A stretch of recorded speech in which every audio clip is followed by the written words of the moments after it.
আসসালামু আলাইকুম। এটিএন বাংলা সংবাদে সবাইকে স্বাগত জানাচ্ছি। সাথে আছি নাজিয়াত শাহরিন। শুরুতেই বিআরবি কেবলস সংবাদ শিরোনাম। অবসরের আগে খেলোয়াড়দের রাজনীতিতে না জড়ানোর আহ্বান প্রধানমন্ত্রী। খেলাধুলাকে পেশা হিসেবে প্রতিষ্ঠিত করার পরিকল্পনা সরকারের। ক্রীড়া কার্ড কার্যক্রম উদ্বোধন। জ্বালানি সংকটে বিপাকে গ্রাহকরা। অবৈধ মজুদকারীদের ধরিয়ে দিতে লাখ টাকা পুরস্কার ঘোষণা সরকারের। তেল মজুদের অভিযোগে দেশের বিভিন্ন স্থানে অভিযান, জেল, জরিমানা। অবৈধ মজুদ ঠেকাতে ফুয়েল কার্ড চালু করতে যাচ্ছে সরকার। মজুদ আছে লাখ টন। সাপ্তাহিক ছুটি বাড়ানো, হোম অফিস ও অনলাইনে ক্লাস নেওয়ার চিন্তাভাবনা। দেশে বাড়ছে হামের প্রাদুর্ভাব। মারা গেছে প্রায় অর্ধশত শিশু। টিকার অভাবে দায়ী করছেন বিশেষজ্ঞরা। জরুরি ভিত্তিতে ভ্যাকসিন কিনতে ৬০৪ কোটি টাকা বরাদ্দ। এবং এবারের ঈদ যাত্রায় সড়কে ৩৯৪ জন নিহত। যাত্রী কল্যাণ সমিতির তথ্য। নিয়ন্ত্রক সংস্থার উদাসীনতার কারণে বাড়ছে মৃত্যুর মিছিল, বলছেন বিশেষজ্ঞরা। শুনছিলেন বিআরবি কেবল সংবাদ শিরোনাম। এবারে বিস্তারিত। খেলোয়াড়ি জীবনে ক্রীড়াবিদদের কোনো রাজনৈতিক দলের সাথে সম্পৃক্ত না হতে আহ্বান জানিয়েছেন প্রধানমন্ত্রী তারেক রহমান। প্রধানমন্ত্রী কার্যালয়ে জাতীয় ক্রীড়া ভাতা কার্যক্রমের উদ্বোধনী অনুষ্ঠানে তিনি একথা বলেন। তারেক রহমান জানান, খেলাধুলাকে পেশা হিসেবে প্রতিষ্ঠিত করতে কাজ করছে সরকার। প্রথম পর্যায়ে ১২৯ জন ক্রীড়াবিদকে প্রায় ২.৫ লাখ টাকা পুরস্কার, অর্থ পুরস্কার ও বিশেষ সম্মাননা দেওয়া হয়। পর্যায়ক্রমে দেশের ৫০০ ক্রীড়াবিদকে বেতন কাঠামোর আওতায় আনা হবে। পরাগ রহমানের রিপোর্ট। ক্রীড়া হলে পেশা, পরিবার পাবে ভরসা, এই স্লোগানকে সামনে রেখে দেশের ক্রীড়ার মান উন্নয়নে চেষ্টা করে যাচ্ছে সরকার। মাননীয় প্রধানমন্ত্রীকে আন্তরিক ধন্যবাদ ও কৃতজ্ঞতা জানাচ্ছি। তারই অংশ হিসেবে প্রথমবারের মতো জাতীয় দলের খেলোয়াড়দের বেতনের আওতায় আনা। এর উদ্বোধন করে প্রধানমন্ত্রী তারেক রহমান জানান, নির্বাচনী ইস্তেহারে জনগণের কাছে দেয়া প্রতিশ্রুতির বাস্তবায়নের অংশ হিসেবেই ক্রীড়া কার্ড কার্যক্রম শুরু হলো। ক্রীড়া সংক্রান্ত সেক্টরে আমরা বলেছিলাম যে আমাদের দল রাষ্ট্র পরিচালনার সুযোগ পেলে আমরা দেশের ক্রীড়াকে পেশা হিসাবে প্রতিষ্ঠিত করতে চাই। আজকের এই অনুষ্ঠানটি আমরা যে প্রতিশ্রুতি জনগণকে দিয়েছিলাম, দেশের মানুষকে দিয়েছিলাম, সেই প্রতিশ্রুতির কাজটি আমরা ধীরে ধীরে শুরু করছি বা শুরু করেছি। আজকের এই অনুষ্ঠানটি হচ্ছে তার প্রমাণ। পুরস্কারপ্রাপ্ত কোচ, খেলোয়াড় এবং সংশ্লিষ্টদের অভিনন্দন জানিয়ে প্রিয় খেলাকে পেশা হিসেবে নেয়ার তাগিদ দেন প্রধানমন্ত্রী তারেক রহমান। সেই সাথে পেশাদার খেলোয়াড়দের রাজনীতিতে না জড়ানোর পরামর্শ দেন প্রধানমন্ত্রী। পেশাদার খেলোয়াড়ি জীবনে আপনারা কোনো রাজনৈতিক দল বা গোষ্ঠীর প্রতিনিধি নন বা হবেন না দয়া করে। বরং ক্রীড়া নৈপুণ্য দিয়ে দেশের প্রতিনিধি হয়ে উঠবেন আপনারা। দেশের জন্য সম্মান বয়ে নিয়ে আসবেন, গৌরব বয়ে নিয়ে আসবেন আপনারা। দেশে বিদেশে বিজয় মালা বরণ করে বিশ্বে ক্রীড়া জগতে বাংলাদেশকে উচ্চতর মর্যাদার আসনে আপনারা প্রতিষ্ঠিত করবেন ইনশাআল্লাহ। এ সময় যুব ক্রীড়া প্রতিমন্ত্রী আমিনুল হক জানান, ক্রীড়াবিদদের আর্থিক ও সামাজিক নিরাপত্তায় ক্রীড়া কার্ড ঢাল হিসেবে কাজ করবে। ওয়ার্ড ভিত্তিক মাঠ তৈরি ও মাঠ দখলমুক্তকরণের লক্ষ্যে প্রধানমন্ত্রীর কার্যালয়ের নির্দেশনা মোতাবেক সারা দেশে প্রতিটি ইউনিয়নে ৩ একর জমি অধিগ্রহণ পূর্বক মাঠ নির্মাণের জন্য কার্যক্রম শুরু করা হয়েছে। অনুষ্ঠান শেষে প্রতিক্রিয়ায় আর্থিক পুরস্কার ও সম্মাননা পেয়ে ক্রীড়াবিদরা বিএনপি সরকারকে ধন্যবাদ জানান। খেলোয়াড়রা তাদের নিজেদের প্রফেশনটাকে এখন চোখ বন্ধ করে তাদের প্রফেশন হিসেবে নিতে পারবে এবং সেই মুহূর্তটা আমার মনে হয় চলে এসেছে। অনুষ্ঠানে জানানো হয়, যে সকল ক্রীড়াবিদ বেতনের আওতায় আসবেন প্রতি 4 মাস পর পর তাদের পারফরমেন্স মূল্যায়ন করা হবে। পারফরমেন্সে ঘাটতি দেখা দিলে তালিকা থেকে বাদ দিয়ে নতুনদের অন্তর্ভুক্ত করা হবে। পরাগ রহমান, এটিএন বাংলা, ঢাকা। এখনো কমেনি জ্বালানি তেলের ভোগান্তি। সড়কে দীর্ঘ সময় লাইনে দাঁড়িয়ে জ্বালানি তেল নিতে হচ্ছে গ্রাহকদের। অনেকের ভাগ্যে মিলছে না কাঙ্ক্ষিত তেল। ডিপো থেকে চাহিদার চেয়ে প্রায় অর্ধেক তেল সরবরাহ করায় এমন পরিস্থিতি বলে জানান পাম্প সংশ্লিষ্টরা। এদিকে জ্বালানি তেলের অবৈধ মজুদকারীদের সম্পর্কে তথ্য দিয়ে সহায়তা করলে সর্বোচ্চ ১ লাখ টাকা পুরস্কার ঘোষণা করেছে সরকার। অবৈধভাবে তেল মজুদের অভিযোগে দেশের বিভিন্ন জায়গায় জেল, জরিমানা করা হয়েছে। বিস্তারিত তৌহিদুর রহমান নিশানের রিপোর্টে। রাজধানীর পেট্রোল পাম্পগুলোতে গ্রাহকদের দীর্ঘ লাইন যেন প্রতিদিনের স্বাভাবিক চিত্র।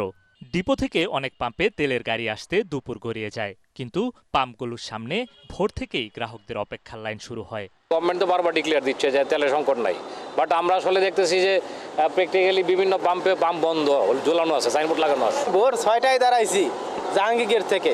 আজকে যদি তেল না দিতে পারিস বাচ্চাদের স্কুল বন্ধ, কালকে থেকে স্কুলে যাইতে পারবে না। সরবরাহে স্বল্পতা এবং ভোক্তাদের মধ্যে অনিশ্চয়তা সব মিলিয়ে অঘোষিত সংকট তৈরি হয়েছে পাম্পগুলোতে। রেগুলার যে চাহিদা থাকে সেই পরিমাণ তেল কি আপনারা ডিপো থেকে পাচ্ছেন? অর্ধেকও পাচ্ছি না। আমরা তো এই যে আজকে 9000 লিটার তেল দিচ্ছে, কালকে 9000, এর আগে 9000, এর আগে 4500 দিয়েছে। তেল সংকটে নিজের পেট্রোল পাম্প বন্ধ করে দিয়েছেন জামালপুর জেলা পেট্রোল পাম্প মালিক সমিতির সভাপতি।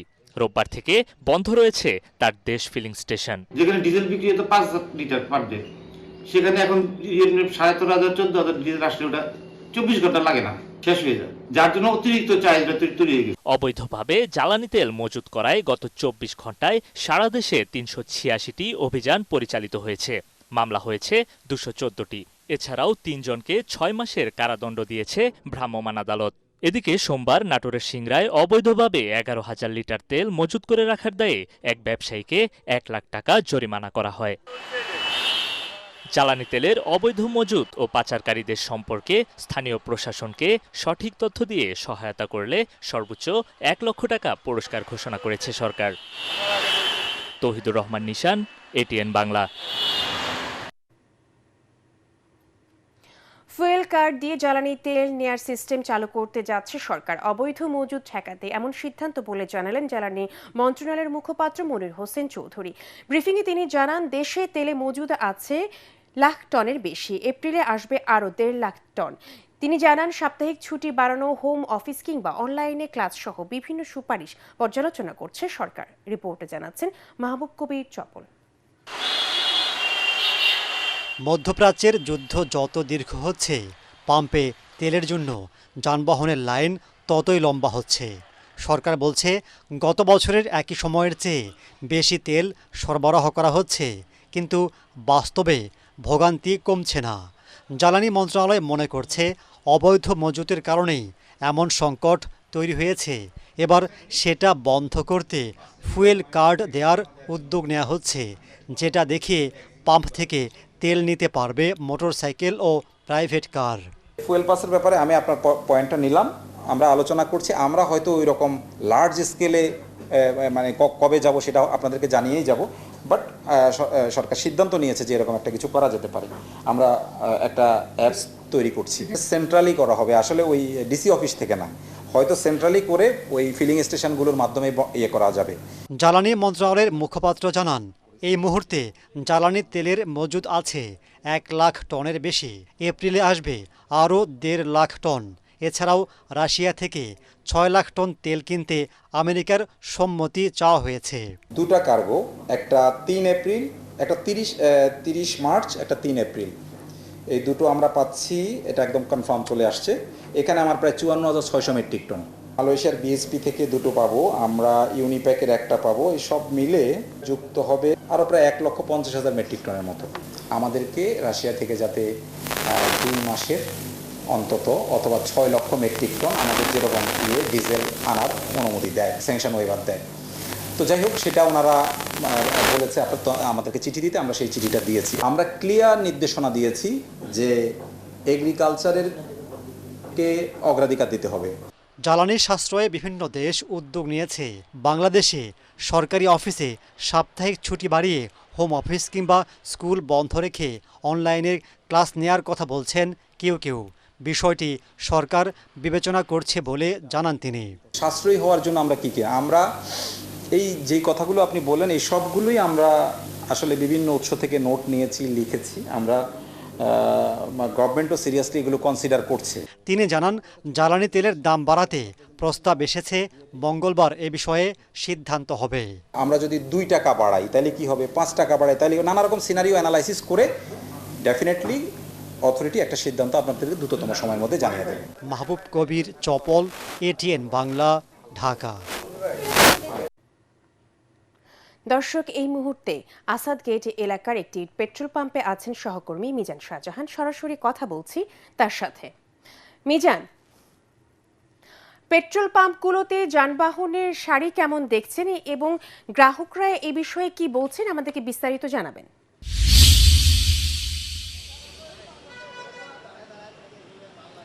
নাজিয়াত, আপনাকে ধন্যবাদ। পেট্রোল পাম্পগুলোতে এখনও লম্বা সারি। আমি রাজধানীর বেশ কয়েকটি পেট্রোল পাম্প ঘুরে ঘুরে দেখেছি, আমি সেখানে দেখেছি লম্বা লাইন। এখন আমি যে পেট্রোল পাম্পটিতে অবস্থান করছি এটি হচ্ছে রাজধানীর আসাদ গেটে অবস্থিত। এই পেট্রোল পাম্পেও আমরা দীর্ঘ গাড়ির সারি দেখতে পাচ্ছি। আপনি এই মুহূর্তে পর্দায় যে প্রাইভেট কারগুলো দেখতে পাচ্ছেন, এসব কারে 40 মিনিট 45 মিনিট অপেক্ষা করে তারা জ্বালানি পাচ্ছেন, অকটেন নিচ্ছেন। এই সমস্ত এক একটি প্রাইভেট কারকে 1500 টাকার করে তেল দেওয়া হচ্ছে, অন্যদিকে মোটরসাইকেলকে 500 টাকার করে তেল দেওয়া হচ্ছে। আমি আপনাকে একটি বিষয় জানিয়ে রাখি নাজিয়াত, এখানে পেট্রোল পাম্প কর্তৃপক্ষ বলছেন যে তারা প্রাপ্তি সাপেক্ষে তারা গ্রাহকদেরকে জ্বালানি তেল সরবরাহ করছেন। ডিপো থেকে মাঝে মধ্যেই আমরা দেখতে পাচ্ছি যে এখানে জ্বালানি তেল পেট্রোল পাম্পে আসছে এবং আসার পরে সেগুলোকে আনলোড করা হয়। আনলোড করার পরেই এখানে পর্যাপ্ত জ্বালানি তেল দেওয়া হয়। আমরা পেট্রোল পাম্প কর্তৃপক্ষের কাছে জানতে চেয়েছিলাম যে এত দীর্ঘ লম্বা লাইনের কারণ কি। তারা বলছেন যে অনেক গ্রাহক আতঙ্কিত হয়ে একাধিকবার তেল নিতে আসে, এই কারণে এখানে দীর্ঘ লাইন আছে। আমরা গ্রাহকদের সঙ্গে কথা বলছি, তারা বলছেন যে যেভাবে এসব বড় গাড়িগুলোকে 1500 টাকা অথবা 500 টাকার মোটরসাইকেলে তেল দেওয়া হচ্ছে তা দ্বারা 24 ঘন্টা বা তার চেয়ে বেশি সময় ধরে চলাচল করা সম্ভব নয়। এই কারণে এখানকে যারা গ্রাহক আসছেন তারা বলছেন যে সরকার থেকে বারবারই বলা হচ্ছে যে জ্বালানি তেলের কোনো সংকট নেই, কিন্তু সংকট না থাকলে কেন এই পেট্রোল পাম্প থেকে তাদেরকে চাহিদা অনুযায়ী পর্যাপ্ত তেল দেওয়া হচ্ছে না, সেই প্রশ্নটি গ্রাহকরা করছেন। এই মুহূর্তে নাজিয়াত, এই আমার কাছে হচ্ছে সবশেষ খবর। পরবর্তী সংবাদে এই বিষয়ে আপনাকে আরও বিস্তারিত জানাতে পারবো। নাজিয়াত। মিজান, আপনাকে ধন্যবাদ। আসাদ গেট এলাকার পেট্রোল পাম্প থেকে সেখানকার সর্বশেষ পরিস্থিতি জানাচ্ছিলেন আমাদের সহকর্মী মিজান। কূটনৈতিক যোগাযোগের মাধ্যমে মধ্যপ্রাচ্য ছাড়া অন্যান্য দেশ থেকে তেল সংগ্রহের চেষ্টা সরকার করছে বলে সংসদে জানিয়েছেন পররাষ্ট্র প্রতিমন্ত্রী শামা ওবায়দ। ত্রয়োদশ জাতীয় সংসদের প্রথম অধিবেশনে ঢাকা 14 আসনের সংসদ সদস্য ব্যারিস্টার মীর আহমেদ বিন কাশেম আরমানের এক প্রশ্নের জবাবে তিনি আরও বলেন, দেশে জ্বালানি তেলের সংকট নেই।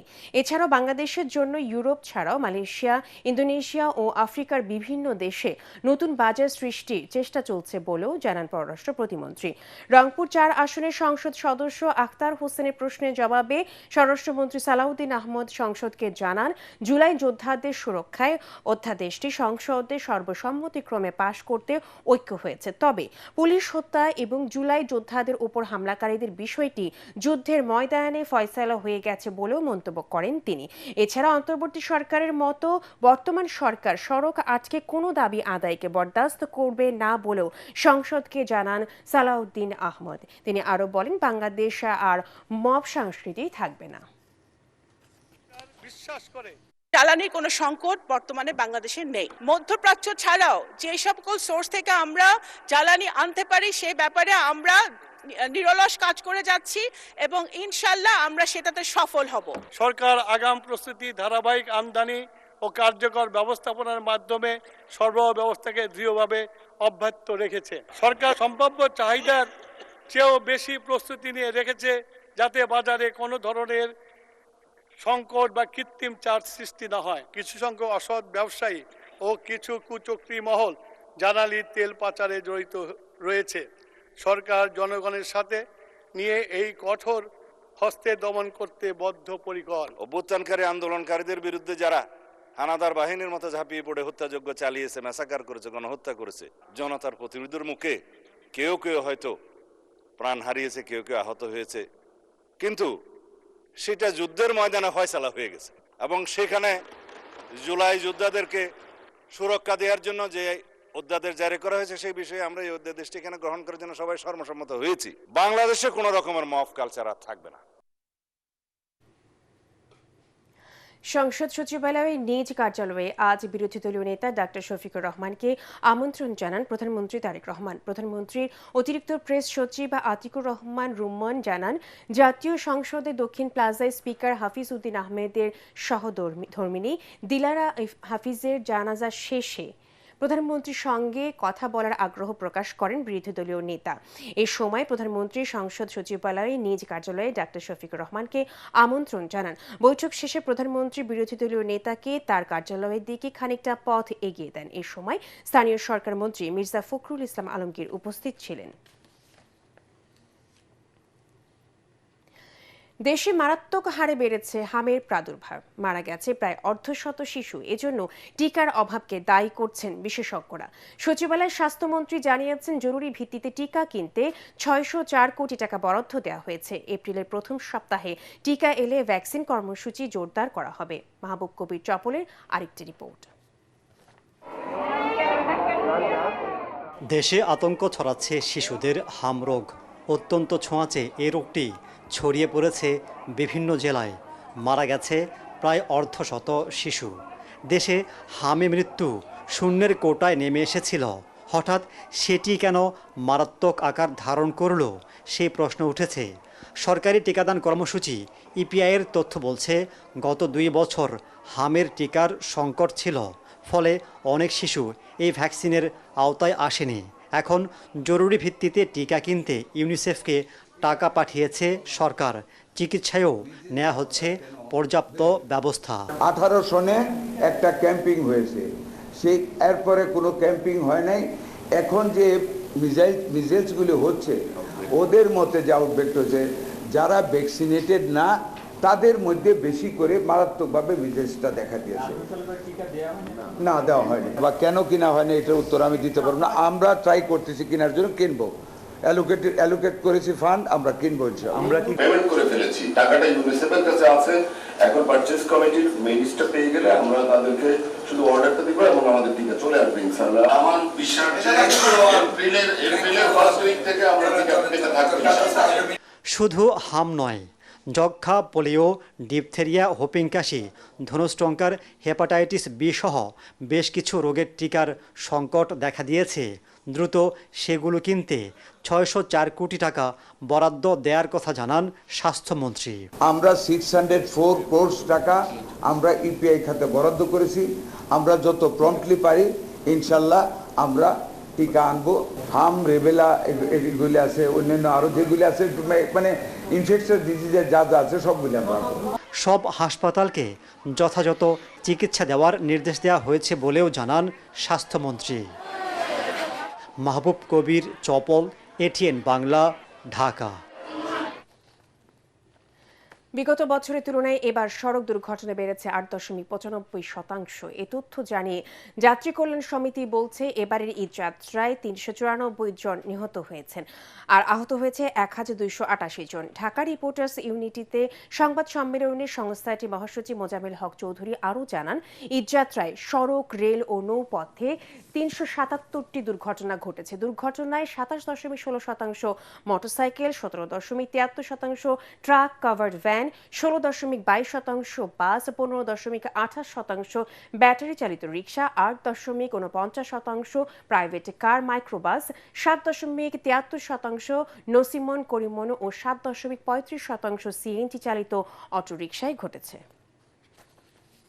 তেল ও নৌপথে সর্বমোট 377টি দুর্ঘটনায় 394 জন নিহত হয়েছে, 1288 জন আহত হয়েছে। বাংলাদেশ যাত্রী কল্যাণ সমিতির সড়ক দুর্ঘটনা মনিটরিং সেলের প্রতিবেদনে এই তথ্য উঠে এসেছে। সময়ে ইরাক ইসরায়েল যুদ্ধে গত 15 দিনে হতাহতের সংখ্যা বিশ্লেষণ করলে বাংলাদেশের সড়ক দুর্ঘটনায় হতাহতের সংখ্যা তার থেকেও কয়েক গুণ বেশি। ঈদ এলেই বাড়ে সড়কে দুর্ঘটনার সংখ্যা, বেড়ে যায় হতাহতের সংখ্যাও। শুধুমাত্র এবারে ঈদের আগেও পরে 12 দিনে 373টি সড়ক দুর্ঘটনায় মারা গেছে 3 শতাধিক মানুষ। পরিসংখ্যান বলছে, দেশে সড়ক দুর্ঘটনায় প্রতি বছর 5,000-এরও বেশি মানুষ মারা যায়। আর্থিক ক্ষয়ক্ষতির পরিমাণ বছরে প্রায় 5,000 কোটি টাকা, যা জিডিপির 2 ভাগ। বিশেষজ্ঞরা বলছেন, সরকার ও নিয়ন্ত্রক সংস্থার উদাসীনতায় বাড়ছে মৃত্যুর মিছিল। তরিক ইসলামের রিপোর্ট। ঈদের সড়ক, রেল কিংবা নৌপথে দুর্ঘটনার এমন চিত্র যেন নৈমিত্তিক ব্যাপার। এবারের ঈদযাত্রায় কুমিল্লায় বাস ট্রেনের সংঘর্ষ এবং পাটুরিয়ায় বাস নদীতে পড়ে মানুষের মর্মান্তিক মৃত্যুর ঘটনা ঘটেছে। ঈদের আনন্দ মুহূর্তেই পরিণত হয় বিষাদে। প্রতিটি দুর্ঘটনার পর গঠিত হয় তদন্ত কমিটি, অথচ বন্ধ হয় না মৃত্যুর মিছিল। রোড সেফটি ফাউন্ডেশন বলছে, সরকার ও নিয়ন্ত্রক সংস্থার উদাসীনতায় বাড়ছে দুর্ঘটনার সংখ্যা।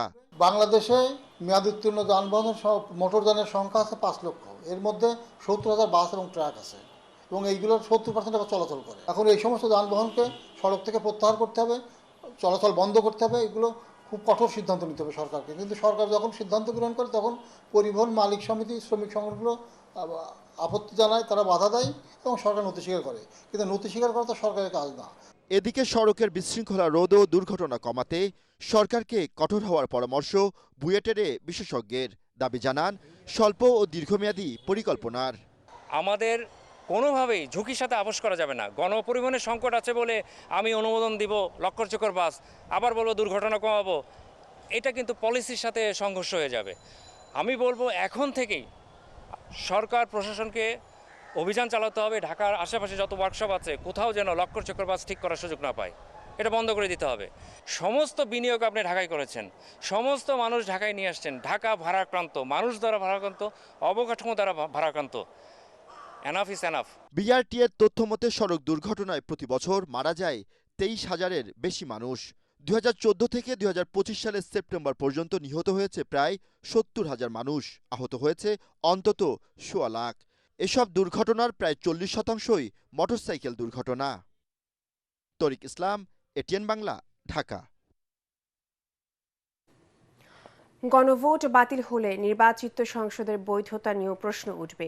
স্বয়ংক্রিয়ভাবে গণভোট বাতিলে কোনো সুযোগ নেই বলে দাবি করেছেন জামায়াতের আইনজীবী শিশির মনির।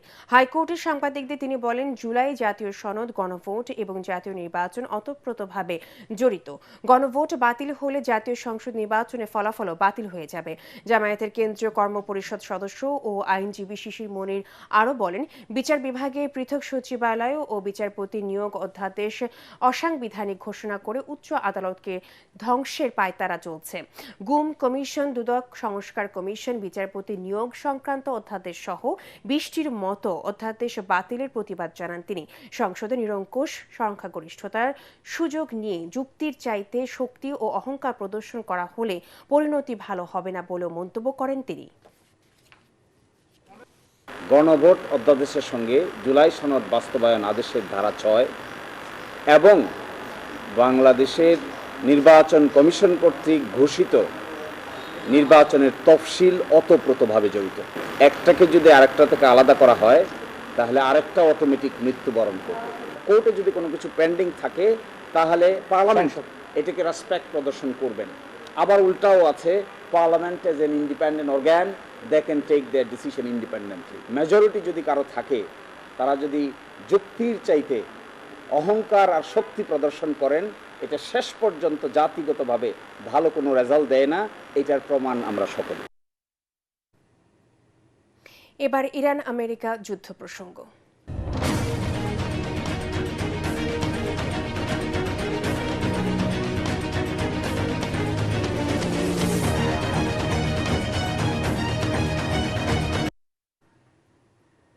ইরানের জ্বালানি তেলের নিয়ন্ত্রণ নিতে চায় মার্কিন প্রেসিডেন্ট ডোনাল্ড ট্রাম্প, আর তাই খার্গ দ্বীপ দখল করার লক্ষ্যে ইরানে কয়েক সপ্তাহব্যাপী স্থল অভিযানের পরিকল্পনা করছে পেন্টাগন। তবে এই সিদ্ধান্তের কড়া প্রতিক্রিয়া জানিয়েছেন যুক্তরাষ্ট্রের আইন প্রণেতারা। এদিকে ইরানের প্রেসিডেন্ট মাসুদ পেজেশকিয়ান ডোনাল্ড ট্রাম্পকে ইরানের বদলে নিজ আমেরিকার জনগণ তার বিরুদ্ধে যে বিক্ষোভ করছে সেদিকে নজর দেওয়ার আহ্বান জানিয়েছেন। বিস্তারিত জানাচ্ছেন আশিকুর রহমান। ইরানের জ্বালানি তেলের উপর নিয়ন্ত্রণ নিতে এবার দেশটির প্রধান তেল রপ্তানি কেন্দ্র খার্গ দ্বীপ দখলের পরিকল্পনা করছে যুক্তরাষ্ট্র। এজন্য ইরানে কয়েক সপ্তাহব্যাপী স্থল অভিযানের পরিকল্পনা করছে পেন্টাগন। ব্রিটিশ সংবাদ মাধ্যম ফিনান্সিয়াল টাইমসকে দেয়া এক সাক্ষাৎকারে প্রেসিডেন্ট ট্রাম্প জানান, ইরানের কোনো প্রতিরক্ষা ব্যবস্থা আর অবশিষ্ট নেই। দেশটির জ্বালানি তেলের নিয়ন্ত্রণ নেয়াই এখন তার কাছে সবচেয়ে গুরুত্বপূর্ণ। সত্যি বলতে আমার সবচেয়ে পছন্দের কাজ ইরানের জ্বালানি তেলের নিয়ন্ত্রণ নেয়া। কিন্তু যুক্তরাষ্ট্রে কিছু বোকা লোক বলছে, আপনি এটি কেন করছেন? ওরা আসলেই বোকা। হয়তো আমরা খার্গ দ্বীপের নিয়ন্ত্রণ নেব, কিংবা হয়তো নেব না। আমাদের হাতে অনেকগুলো বিকল্প রয়েছে, সেখানে আমাদের কিছুদিন অবস্থান করতে হতে পারে। ট্রাম্পের এই সিদ্ধান্ত মানতে নারাজ তার দেশের আইন প্রণেতারা। এতে চলমান সংঘাত আরও বিপজ্জনক পর্যায়ে পৌঁছানোর আশঙ্কা করছেন New Jersey Democratic senator Cory Booker. They've shown an asymmetric ability to. এদিকে ইরানের আধা সরকারি সংবাদ সংস্থা ফার্স জানিয়েছে তেহরানের ইস্পাহান ইউনিভার্সিটি অফ টেকনোলজিতে যৌথ বিমান হামলা চালিয়েছে যুক্তরাষ্ট্র ও ইসরায়েল। লেবাননে বিদ্যমান নিরাপত্তা অঞ্চলের সীমা আরও বাড়াতে সেনাবাহিনীকে নির্দেশ দিয়েছেন ইসরায়েলি প্রধানমন্ত্রী বেনয়ামিন নেতানিয়াহু। এদিকে ইরাকের রাজধানী বাগদাদের পশ্চিমে মার্কিন ভিক্টোরি ঘাঁটিতে রকেট হামলা হয়েছে, তবে এর দায় এখন পর্যন্ত কেউ স্বীকার করেনি। সোমবার ভোরে ইসরায়েলের বিভিন্ন অঞ্চল লক্ষ্য করে দফায় দফায় ব্যালিস্টিক ক্ষেপণাস্ত্র ও ড্রোন হামলা চালায় ইরান। এছাড়া কুয়েতে একটি সেনা ক্যাম্পে ইরানের হামলায় 10 জন সেনা আহত হয়েছেন। এদিকে মার্কিন প্রশাসনকে সতর্ক করে ইরানের প্রেসিডেন্ট মাসুদ পেজেকশিয়ান বলেছেন নিজেদের অভ্যন্তরীণ অস্থিরতার দিকে মনোযোগ ঘোরাতে যুক্তরাষ্ট্রে প্রেসিডেন্ট ডোনাল্ড ট্রাম্পের বিরুদ্ধে বিক্ষোভ হচ্ছে জানিয়ে পেজেকশিয়ান বলেন মার্কিন নাগরিকরা ইসরায়েলকে অগ্রাধিকার দেওয়ার নীতির বিরুদ্ধে ক্ষুব্ধ। যুদ্ধের প্রভাবে আবারও বেড়েছে জ্বালানি তেলের দাম। এশিয়ার বাজারে ব্যারেল প্রতি $115 ছাড়িয়ে গেছে। প্রতি ব্যারেল ব্রেন্ট ক্রুড বিক্রি হয় $115.08, যা আগের দিনের তুলনায় 2.9% বেশি। হামলা পাল্টা হামলার মধ্যেই যুক্তরাষ্ট্র ও ইরানকে আলোচনার টেবিলে আনতে উদ্যোগ নেয়ার কথা জানিয়েছে পাকিস্তান। সংঘাত বন্ধে রাজধানী ইসলামাবাদে কয়েক দফা আলোচনা করেছেন সৌদি, তুরস্ক ও মিশরের পররাষ্ট্রমন্ত্রীরা। Ashikur Rahman, ATN Bangla. Pabna chamber of commerce and industry PCCI এর নেতৃত্ববৃন্দ রাষ্ট্রপতি মোহাম্মদ শাহাবুদ্দিনের সঙ্গে সাক্ষাৎ করেছেন। দুপুরে পাবনা সার্কিট হাউসে সাক্ষাৎকালে পাবনা চেম্বারের সভাপতি ফোরকান রেজা বিশ্বাস বাদশার নেতৃত্বে সংগঠনটির সহসভাপতি এবং পরিচালকগণ উপস্থিত ছিলেন। এ সময় তারা পাবনায় 5,000 লোকের কর্মসংস্থান সৃষ্টির উদ্যোগ সহ সংগঠনটির সার্বিক কর্মকাণ্ড বিষয়ে রাষ্ট্রপতিকে অবহিত করেন। রাষ্ট্রপতি সংগঠনটির কার্যক্রমে সন্তোষ প্রকাশ করেন এবং পাবনার সম্পদ ও সম্ভাবনাকে কাজে লাগানোর আহ্বান জানান। এর আগে পাবনার ঈশ্বরদী প্রেস ক্লাবের সভাপতি আব্দুল মান্নান টিপুর নেতৃত্বে সাংবাদিকদের একটি প্রতিনিধি দল রাষ্ট্রপতির সঙ্গে সৌজন্য সাক্ষাৎ করেন। এই সময় স্কয়ার গ্রুপের পরিচালক অঞ্জন চৌধুরী, রাষ্ট্রপতি সতীর্থ জন সহ ক্লাবের জ্যেষ্ঠ সদস্যরা উপস্থিত ছিলেন। এ সময় তিনি পাবনায় তার বেড়ে ওঠা শিক্ষা জীবন, সাংবাদিকতা ও মহান মুক্তিযুদ্ধের অংশগ্রহণের স্মৃতিচারণ করেন। অস্ট্রেলিয়া, ইউরোপ সহ বিভিন্ন উন্নত দেশে পাঠাতে 13 জন ভুক্তভোগীর কাছ থেকে নেওয়া হয়েছে 1,21,00,000 টাকা। দেয়া হয়েছে ভুয়া ভিসা ও প্লেনের টিকিট। আশুলিয়া থানার মামলায় রাজধানী কারওয়ান বাজারে এই প্রতারক চক্রের অভিযান চালিয়ে মূল হোতা সহ 2 জনকে গ্রেফতার করেছে র্যাব। জব্দ করা হয়েছে জাল ভিসা। মনির হোসেন তপুর রিপোর্ট। উন্নত দেশে পাঠানোর কথা বলে নেওয়া হতো 20 লাখ টাকা। ভুক্তভোগীদের বিশ্বাস অর্জনে দেয়া হতো নানা ভুয়া পরিচয়। দীর্ঘদিন ধরে চক্রটি এই প্রতারণা করে আসছিল। গোয়েন্দা তথ্যের ভিত্তিতে রাজধানীর কারওয়ান বাজারে SRS ইন্টারন্যাশনাল বিডিতে অভিযান চালায় র্যাব 4। 2 মাসের মধ্যে আমাকে অস্ট্রেলিয়াতে নিয়ে যাবে এবং এখানে 25 লক্ষ টাকা লাগবে আমাকে দেশের থেকে ভিসা প্রসেসিংয়ের মাধ্যমে। তখন 15 লক্ষ টাকা দিতে হবে এবং বাকি 10 লক্ষ টাকা যেটা এটা আমাকে দিতে হবে অস্ট্রেলিয়াতে পৌঁছানোর পরে। টাকা 1 টাকাও আমি ফেরত পাই নাই। আমি ওনাদের সুস্থ বিচার চাই। আমার যে ক্ষতি করেছে, আমার সম্পত্তি বিক্রি করে যে আমি টাকা দিছি, ওনাকে ধরার জন্য আমি 1 মাস ধরে আমি লড়াই করতেছি। মিরপুরে সংবাদ সম্মেলনে জানানো হয় মানব পাচারকারী চক্রের মূল হোতা শাকিউর রহমান ওরফে সুমন এবং তার সহযোগী কোরবান আলীকে জাল ভিসা সহ গ্রেফতার করা হয়। স্মরণিকা দেওয়ান ছাড়াও আরও 13 জনের কাছ থেকে প্রায় 1,21,00,000 টাকা হাতিয়ে নিয়েছে। এরা দীর্ঘদিন ধরে এই কাজ করে যাচ্ছে। আর সবচেয়ে বড় বিষয় যে তারা প্রথমে আশুলিয়ায় একটা অফিস খোলে এবং তাদের সিন্ডিকেটটা অনেক বড়। প্রাথমিকভাবে 13 জন ভুক্তভোগীর সন্ধান পাওয়া গেছে। বিদেশে পাঠানোর কথা বলে আরও অনেকের কাছ থেকে অর্থ হাতিয়ে নিয়েছে চক্রটি বলে জানিয়েছে র্যাব। এই চক্রের আরও 2 সদস্যকে গ্রেফতারে অভিযান অব্যাহত রয়েছে। মনির হোসেন তপু, ATN বাংলা, ঢাকা। ক্রিপ্টোকারেন্সি ও ফরেন ট্রেডিংয়ে উচ্চ মুনাফার প্রলোভন দেখিয়ে পাচার হওয়া 44,14,00,000 টাকা ফেরত এনেছে CID। দুপুরে সংস্থাটির সদর দফতরে সংবাদ সম্মেলনে একথা জানান DIG Abul Bashar Talukdar. CID cyber police সেন্টারের তৎপরতায় আন্তর্জাতিক সহযোগিতার মাধ্যমে এই অর্থ ফেরত আনা হয়েছে। মামলার নাম্বার 71। বাংলাদেশে এজেন্ট যে আপনি ধরতে পারবেন তা না, এজেন্ট তো অবশ্যই আছে। এরা এই যে গ্লোবাল নেটওয়ার্কগুলি যারা গ্লোবালি ট্রান্সন্যাশনাল ক্রাইম করে, তাদের তো সব জায়গায় এজেন্ট তৈরি করা। এই এজেন্ট যেদিন আমরা ধরে ফেলবো সেদিনে তো আমাদের ক্রাইম ডিটেক্ট হয়ে গেল। আপনি একটাকে ধরবেন, এরকম হাজারটা আছে। 10 এপ্রিলের মধ্যে সংসদ সদস্যদের বাসা বরাদ্দের বিষয়ে যে জটিলতা আছে তা নিরসন করা হবে বলে জানিয়েছেন চিফ হুইপ নুরুল ইসলাম মনি। সংসদ কমিটির দ্বিতীয় বৈঠক শেষে একথা জানান তিনি। পাশাপাশি সংসদ অধিবেশন কক্ষে সাউন্ড সিস্টেম নিয়ে যে জটিলতা হচ্ছে এর পেছনে কোনো অনিয়ম রয়েছে কিনা তা খতিয়ে দেখা হচ্ছে বলেও জানান তিনি। বলেন, সাউন্ড সিস্টেম ঠিক করা না গেলে তা পরিবর্তন করা হবে। মাননীয় সংসদ সদস্যবৃন্দের আগামী 10 তারিখের মধ্যে ইনশাআল্লাহ বাসাবদ্ধ করার চেষ্টা করছি।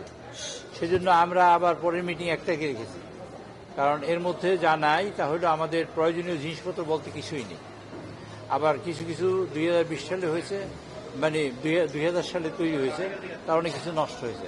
এগুলো সারানো, ঠিক করা, এই কাজগুলো আমরা করছি। স্পিকার হাফিজ উদ্দিন আহমেদের স্ত্রী শিক্ষা অধিদপ্তরের সাবেক মহাপরিচালক দিলারা হাফিজের নামাজে জানাজা অনুষ্ঠিত হয়েছে। জাতীয় সংসদ ভবনের দক্ষিণ প্লাজায় অনুষ্ঠিত জানাজায় অংশ নেন প্রধানমন্ত্রী তারেক রহমান, বিরোধী দলীয় নেতা doctor Shafiqur Rahman, speaker, deputy speaker, মন্ত্রী পরিষদ সদস্য, সংসদ সদস্যরা। নামাজের আগে মরহুমার স্মৃতিচারণ করেন ডাক্তার শফিকুর রহমান, বিএনপি মহাসচিব মির্জা ফখরুল ইসলাম আলমগীর ও স্বামী স্পিকার হাফিজ উদ্দিন আহমেদ। এ সময় রাষ্ট্রপতির পক্ষ থেকে ফুল দিয়ে শ্রদ্ধা জানান তার সচিব। শ্রদ্ধা নিবেদন করেন প্রধানমন্ত্রী, speaker, deputy speaker, chief whip ও বিএনপি মহাসচিব। বাদ জোহর সেনানিবাস কেন্দ্রীয় মসজিদে দ্বিতীয় জানাজা শেষে দিলারা হাফিজকে বনানীর সামরিক কবরস্থানে দাফন করা হয়েছে।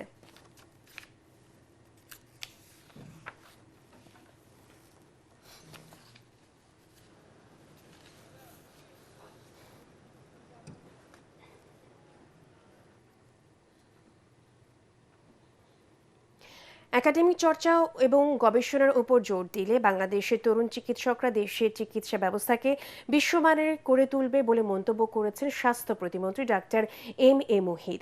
রাজধানীর চীন মৈত্রী সম্মেলন কেন্দ্রে চক্ষু চিকিৎসক সমিতির 53 বছরে পদার্পণ অনুষ্ঠানে তিনি একথা বলেন। প্রতিমন্ত্রী আরও বলেন, দেশের চক্ষু চিকিৎসক ও রোগীদের কল্যাণে সরকার সর্বাত্মক সহযোগিতা করবে। অনুষ্ঠানে চক্ষু চিকিৎসক সমিতির সদস্যরা বলেন, দেশে এখনো অনেক মানুষ অনিরাময় যোগ্য অন্ধত্বে ভুগছে। সঠিক সময়ে প্রয়োজনীয় চিকিৎসা সেবা নিশ্চিত করতে পারলে অন্ধত্বের হাত থেকে বৃহৎ জনগোষ্ঠীকে রক্ষা করা সম্ভব। এতে বক্তব্য রাখেন চক্ষু চিকিৎসক সমিতির আহ্বায়ক অধ্যাপক ডাক্তার মোহাম্মদ শাহাবুদ্দিন, মহাসচিব ডাক্তার জিরাইন নিউটন সহ দেশ বরেণ্য চক্ষু চিকিৎসকরা।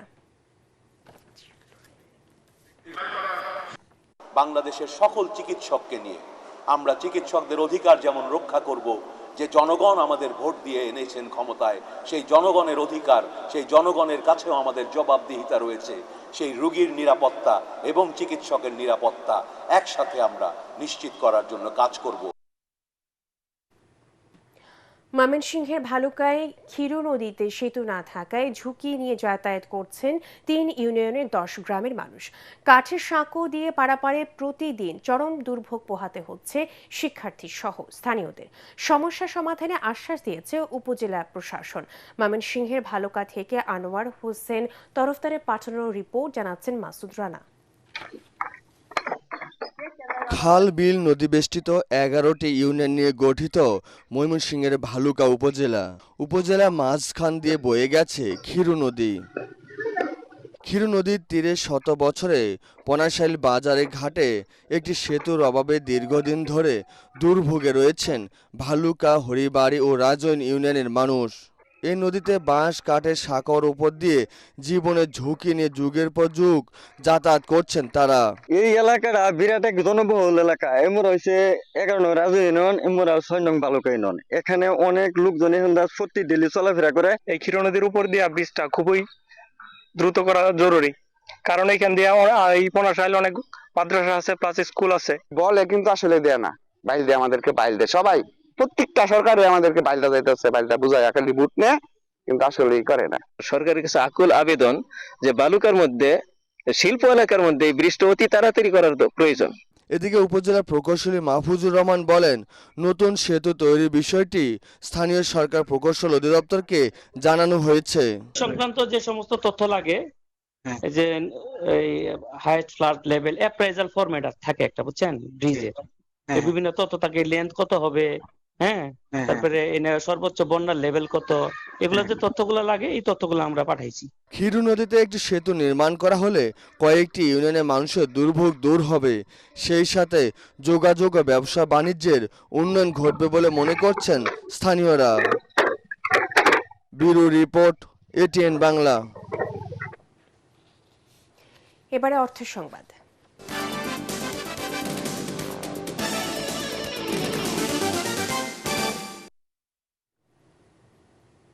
হামদর্দ বাংলাদেশের মর্যাদাপূর্ণ আন্তর্জাতিক হেলথ কেয়ার এশিয়া অ্যাওয়ার্ড অর্জন করায় সংবর্ধনা অনুষ্ঠানের আয়োজন করেছে হামদর্দ ল্যাবরেটরিজ বাংলাদেশ। রাজধানী বাংলা মোটরে হামদর্দের প্রধান কার্যালয়ে আয়োজিত অনুষ্ঠানে প্রধান অতিথি ছিলেন হামদর্দ ল্যাবরেটরিজ বাংলাদেশের চিফ মোতাওয়াল্লি ও ব্যবস্থাপনা পরিচালক, হামদর্দ বিশ্ববিদ্যালয়ের প্রতিষ্ঠাতা ডক্টর হাকিম মোহাম্মদ ইউসুফ হারুন ভূঁইয়া। স্বেচ্ছাসেবায় বিশেষ অবদান রাখায় হেলথ কেয়ার এশিয়া অ্যাওয়ার্ডস অর্জন করেছে হামদর্দ বাংলাদেশ। এই অর্জনের নেতৃত্ব দেন প্রতিষ্ঠানটির মার্কেটিং বিভাগের সিনিয়র পরিচালক অধ্যাপক কামরুন নাহার হারুন। এই স্বীকৃতি কেবল একটি প্রতিষ্ঠানের অর্জন নয়, বরং দেশের স্বাস্থ্য খাতের বলে মনে করছেন বিশেষজ্ঞরা। আগামীর পথ চলায় এই সম্মাননা হামদর্দকে আরও অনুপ্রাণিত করবে বলে মনে করছেন তারা। আন্তর্জাতিক সংবাদ।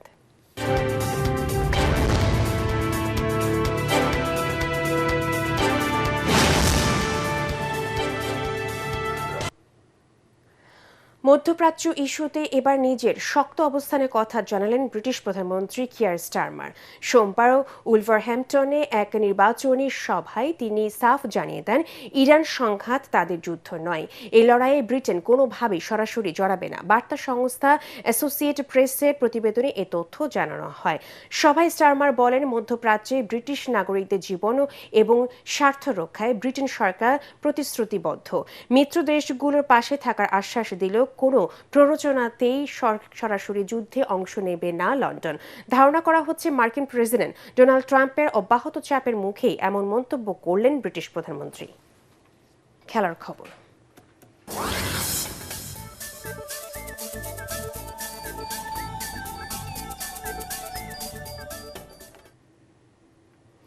প্রীতি ম্যাচে কলম্বিয়ার বিপক্ষে জোড়া গোল করে ফ্রান্সকে জেতালেন দেজিরে দুয়ে। তার পারফরম্যান্সে ফ্রান্স জিতেছে ৩-১ ব্যবধানে। মেরিল্যান্ডের নর্থ ওয়েস্ট স্টেডিয়ামে খেলার ২৯ মিনিটে ফ্রান্সকে লিডে এনে দেন দেজিরে দুয়ে। প্রথমার্ধের শেষের ৪ মিনিট আগে ম্যাগনেস আকলিউসের ক্রস থেকে ব্যবধান দ্বিগুণ করেন থুরাম। বিরতির শেষে ৫৬ মিনিটে নিজের দ্বিতীয় গোল করেন দুয়ে। এরপর ৭৭ মিনিটে কলম্বিয়ার হয়ে ব্যবধান কমান জেমিনতন কাম্পাস। গত জুনের পর থেকে কোনো ম্যাচ হারেনি দুইবারের বিশ্ব চ্যাম্পিয়ন ফ্রান্স।